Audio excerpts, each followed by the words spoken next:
Die Kinoanwälte, der Rechtecheck für Filme und Serien. Präsentiert von Ganzel Rechtsanwälte.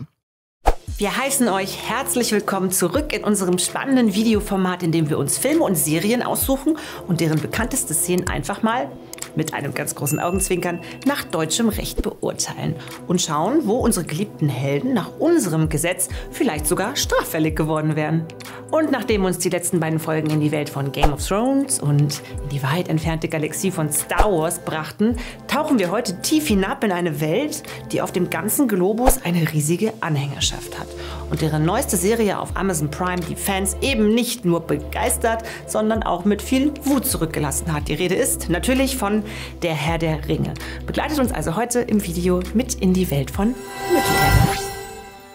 Der Herr der Ringe, das Fantasy-Epos des Schriftstellers J.R.R. Tolkien, begeistert Fans weltweit durch seine eigene riesige Mythologie und Worldbuilding. Und spätestens seitdem der Regisseur Peter Jackson die Mammutaufgabe bewältigte und das Buch bzw. die Bücher verfilmte, ist das Fantasy-Werk so gut wie jedem Filmliebhaber auf der Welt ein Begriff.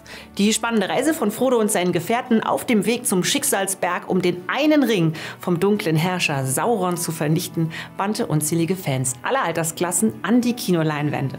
Und bis heute gelten die Filme als absolut zeitlose Klassiker. Und wir wollen uns in unserem heutigen Rechtecheck auch ausschließlich auf die 3 Herr der Ringe Filme konzentrieren und lassen die Hobbit-Reihe und die Amazon-Serie mal komplett außer Acht. Also packt eure Sachen und schon begeben wir uns auf eine Reise durch Mittelerde.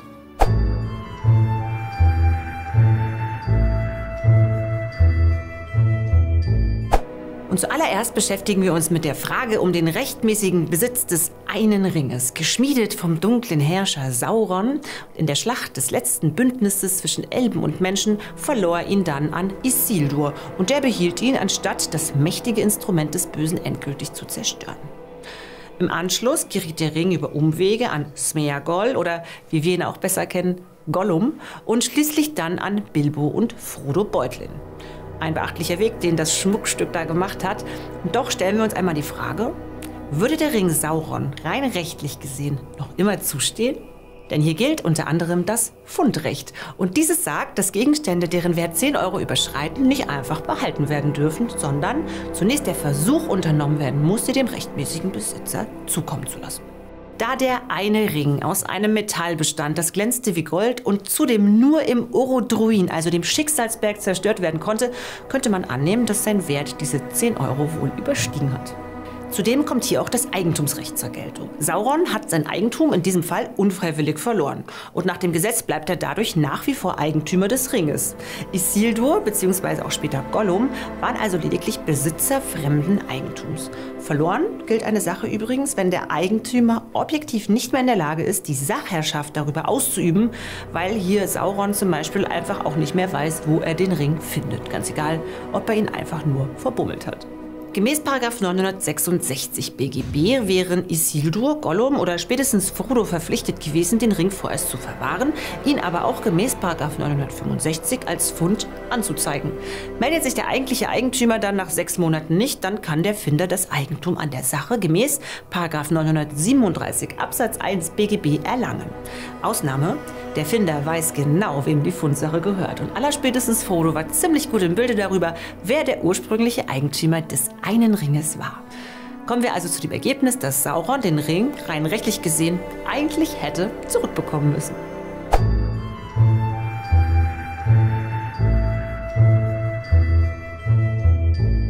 Und dieser eine Ring von Sauron musste zu seiner endgültigen Zerstörung, wie bereits erwähnt, in dem Orodruin, also dem Schicksalsberg, geworfen werden, wo er einst auch geschmiedet wurde. Und da stellen wir uns mal die Frage, dürfen wir Dinge eigentlich einfach so in einen Vulkan schmeißen?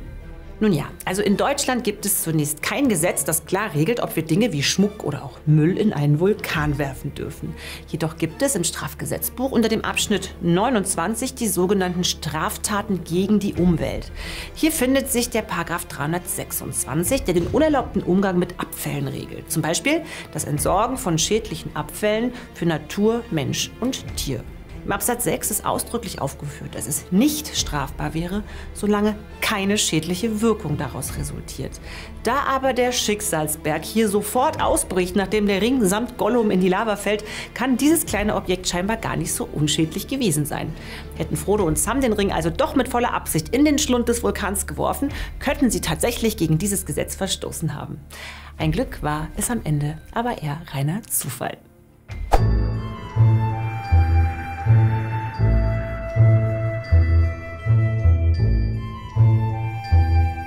Der Zauberer Gandalf ist ja bekanntermaßen ein riesiger Fan von Pfeifenkraut. Deine Vorliebe für das Kraut der Halblinge hat anscheinend deine Sinne vernebelt. Den aromatischen Kräutern des Pfeifenkrauts oder in Gondor auch Galenas genannt, wird in der Welt von Herr der Ringe eine heilende, aber auch sinneanregende Wirkung nachgesagt. Die Ähnlichkeit zu Marihuana ist also kaum von der Hand zu weisen.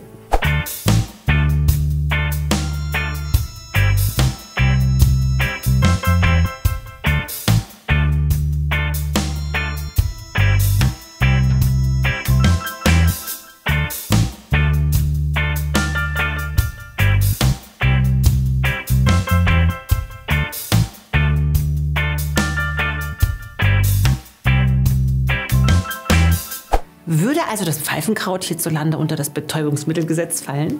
In unserem Gesetz existieren hier 3 verschiedene Anlagen. Anlage 1 führt die nicht verkehrsfähigen Betäubungsmittel, worunter auch Marihuana fällt. In Anlage 2 finden wir alle verkehrsfähigen, aber nicht verschreibungspflichtigen Drogen und in Anlage 3 alle verkehrs- und verschreibungspflichtigen Betäubungsmittel. Dazu unterscheiden wir in weiche Drogen wie Haschisch oder Marihuana, mittelgefährliche Drogen wie Amphetamine oder Ecstasy und harte Drogen wie Kokain und Heroin. Unser Pfeifenkraut hier würde wohl eher in die erste Kategorie fallen, was bedeutet, dass der Konsum grundsätzlich nicht strafbar ist, der Besitz jedoch schon. Gandalf, Bilbo und Co. haben also in den uns bekannten Szenen vorerst nicht gegen das Gesetz verstoßen. Wie viel Pfeifenkraut sie aber tatsächlich noch währenddessen bei sich führten, ist dann schon wieder eine andere Frage.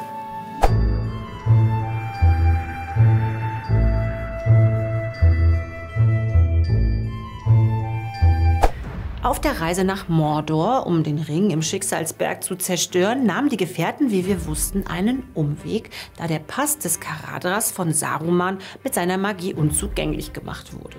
Die neue Route sollte die Gruppe durch Moria führen und wie Gandalf bereits ahnte und sich auch bewahrheitete, waren die Zwerge, die sie dort vermuteten, bereits tot. Handelt es sich also, mal abgesehen von den Orks, den Höhlentrollen und dem Balrog, die in Khazad-dûm, also der Zwergenstadt, hausten, um einen sogenannten Lost Place? Und dürfen wir solche Orte denn einfach so betreten? Lost Places gelten als verlassene Gebäude oder Grundstücke, die tatsächlich keinen Eigentümer mehr besitzen, also laut Gesetz herrenlos sind. Herrenlose Grundstücke sind ohne Probleme zu betreten. Bei den meisten Lost Places, wie auch Khazad-dûm, geht das Eigentum aber meist gar nicht verloren. Denn entweder muss der Eigentümer beim Grundbuchamt seinen Eintrag löschen lassen oder in seinem Todesfall geht der Besitz laut Erbrecht auf die nächsten Angehörigen über. Und die gab es nachweislich hier, denn gegebenenfalls hätte Balins Bruder Dwalin Anrecht auf die Zwergenstadt gehabt. Der lebte nämlich friedlich am Erebor, während sein Bruder in den Minen von Khazad-dûm von Orks ermordet wurde. Wir stellen also fest, die Gefährten hätten den Lost Place Moria gar nicht betreten dürfen und haben, abgesehen von den offensichtlichen Gefahren wie Einsturzgefahr und Gesundheitsrisiken durch Schwarzschimmel, sogenannten Hausfriedensbruch begangen. Zudem würde auch Gandalf noch eine saftige Schadensersatzstrafe aufgebrummt werden, da er zudem noch die Brücke zerhämmert hatte, bevor die Gefährten den Ort wieder verlassen haben. Übrigens, wusstet ihr, dass es sich auch bei den Gefährten nach deutschem Recht tatsächlich um eine Gefahrengemeinschaft handelte?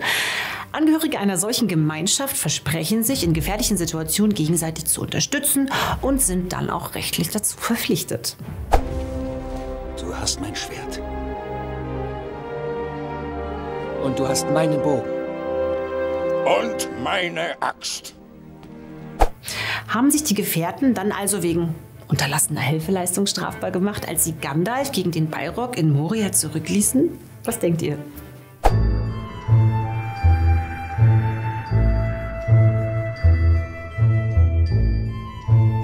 Bevor die große Reise für Frodo begann, wagten er und seine Freunde sich auf ein Treffen in der Stadt Bree.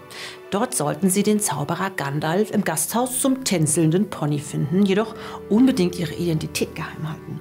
Und das tat Frodo auch, indem er unter falschem Namen im Gasthaus eincheckte, denn statt Beutlin gab er den Nachnamen Unterberg an.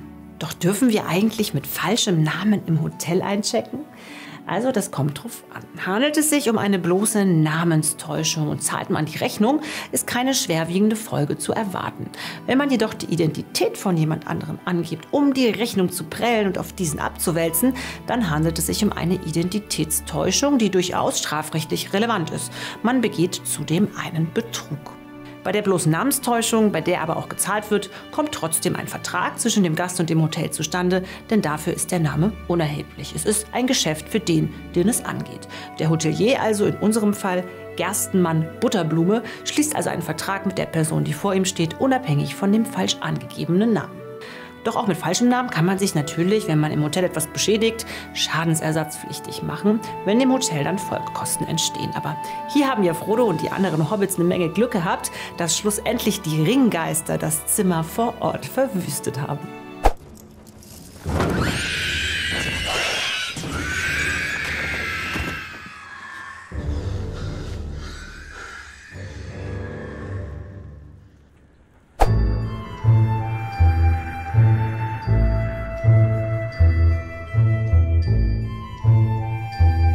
In Rohan herrschte König Theoden zunächst unter dem magischen Einfluss von Zauberer Saruman und dessen Schergen Grima Schlangenzunge. Das bekam auch sein Neffe Eomer zu spüren, denn als dieser sich gegen die Entscheidungen des Königs auflehnt, wird er verbannt. Saruman hat den Geist des Königs vergiftet und fordert die Herrschaft über dieses Land. Meine Schar besteht aus jenen, die treu zu Rohan stehen. Und dafür wurden wir verbannt. Natürlich gibt es heutzutage die Verbannung als Strafe nicht mehr, da sie unter anderem gegen Artikel 3 der Europäischen Menschenrechtskonvention verstößt. Die besagt, dass niemand der Folter oder unmenschlicher oder erniedrigender Strafe oder Behandlung unterworfen werden darf. Grundsätzlich handelt es sich bei der Verbannung um die Verweisung einer Person aus ihrem gewohnten Umfeld oder der angestammten Heimat. Historisch gesehen gab es das tatsächlich und es wurde oft durch Könige ausgesprochen und wird deshalb auch rechtshistorisch aus der Banngewalt der Könige abgeleitet. In den frühen europäischen Strafkodifikationen des 15. und 16. Jahrhunderts ist die Verbannung häufig als Gnadenstrafe anstelle der Todesstrafe vorgesehen. Sie wurde laut den frühesten deutschen Rechtsaufzeichnungen auch oft als Beugemittel für säumige Schuldner oder Angeklagte sowie als Mittel zur Beendigung von Streitigkeiten genutzt.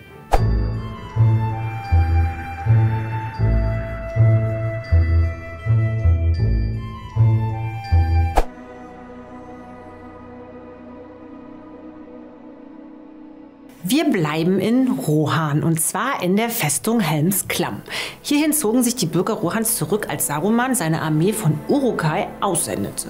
Und um das Bollwerk zu verteidigen, wurden nicht nur Soldaten Rohans, sondern auch Minderjährige und Alte zu den Waffen gerufen. Doch wie ist das in Deutschland? Ab wann werden Menschen hier im Kriegsfall überhaupt eingezogen? Also grundsätzlich gilt zunächst, dass man erst ab dem vollendeten 18. Lebensjahr überhaupt wehrpflichtig ist. Mit Kindersoldaten wäre bei uns also nicht zu rechnen. Gemäß Artikel 12a des Grundgesetzes sind tatsächlich ausschließlich nur Männer benannt, die zum Dienst in den Streitkräften im Bundesgrenzschutz oder in einem Zivilschutzverband verpflichtet werden können. Frauen sind zwar nicht ausdrücklich benannt, aber nach Maßnahmen der Gleichstellung ebenfalls erfasst. Damit ist klar, dass in Deutschland nur Menschen im wehrpflichtigen Alter, also zwischen 18 und 60 Jahren, eingezogen werden können. Leider gibt es heutzutage aber auch noch viele Länder, in denen Kindersoldaten schreckliche Realität sind. Nach UN-Report von 2020 gibt es die meisten Kindersoldaten in Somalia, Syrien, Myanmar, in der Demokratischen Republik Kongo, in der Zentralafrikanischen Republik, in Mali, Afghanistan, Jemen, Kolumbien und im Südsudan.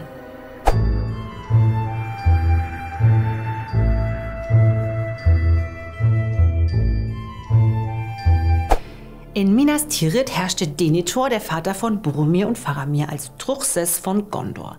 Und im Film lernen wir ihn als machthungrigen, aber zudem auch sehr instabilen Charakter kennen, der nach dem vermeintlichen Tod seines Sohnes Faramir sich und diesen verbrennen lassen möchte. Nun steht in unserem Rechtecheck nicht er selbst im Fokus, sondern die Soldaten, die das Feuer des Scheiterhaufens mit ihren Fackeln entzünden sollen. Denn dabei würde es sich tatsächlich um Beihilfe zur Selbsttötung handeln, oder? Die aktive Sterbehilfe, also die Tötung auf Verlangen, ist bei uns gemäß § 216 StGB verboten. Jedoch handelt es sich bei der Beihilfe zur Selbsttötung um einen Fall, der nicht strafbar wäre, wenn die Tatherrschaft beim Suizidenten liegt, also dem, der sich umbringen möchte. Erst wenn die andere Person das Geschehen aktiv übernimmt, liegt keine straffreie Beihilfe zur Selbsttötung mehr vor und wird damit zu einer strafbaren Tötungshandlung. Im Falle der Soldaten, die das Feuer im Auftrag von Denethor entzünden sollen, wäre das jedenfalls eine Tötung auf Verlangen gemäß § 216 StGB, also eine Tötungshandlung.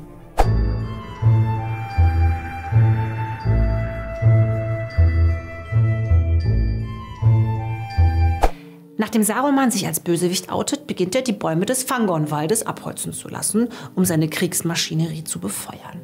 Keine kluge Entscheidung, denn damit zog er, wie wir wissen, den Ärger der Ents auf sich, die daraufhin Isengard überfluten. Doch wie ist es eigentlich hier bei uns? Darf ich in einen deutschen Wald gehen und einfach mal die Axt schwingen, um Brennholz einzuheimsen? Zunächst eine überraschende Info: Wälder in Deutschland sind öffentliche Räume. Ganz egal, wem sie gehören, ob privaten Besitzern, dem Staat, der Kirche oder einer Kommune. Und in all diesen Wäldern gilt das Bundeswaldgesetz. Und nach diesem Gesetz und dessen § 9 darf ein Wald nur mit Genehmigung der nach Landesrecht zuständigen Behörde gerodet werden und in eine andere Nutzungsart umgewandelt werden. Ein Kahlschlag des Waldes ist nicht grundsätzlich verboten. Er darf nur keine freilandähnlichen Verhältnisse nach sich ziehen. Es besteht also die Pflicht, den Wald wieder aufzuforsten. Das hatte Saruman aber sicher nicht im Sinn und darum hätte er sich hier an die Forstbehörde in Mittelerde wenden müssen, um seine Abholzungspläne rechtskonform in die Tat umzusetzen.